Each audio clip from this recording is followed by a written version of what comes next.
আসসালামু আলাইকুম রহমতুল্লাহি বরকাতু।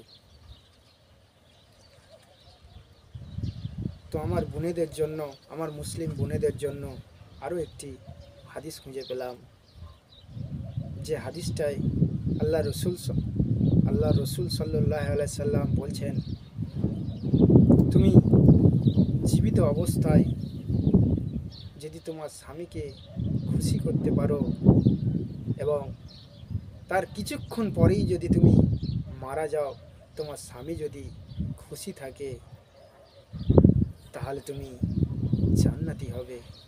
এটা আমার কোনো বানোয়াট কথা না, আমার আল্লাহর হাবিব বলছেন, রসুল্লাহ সাল্লাল্লাহু আলাইহি সাল্লাম বলছেন। অতএব বোনেরা আমার, স্বামীকে খুশি করার, স্বামীকে আনন্দ করার চেষ্টা করুন।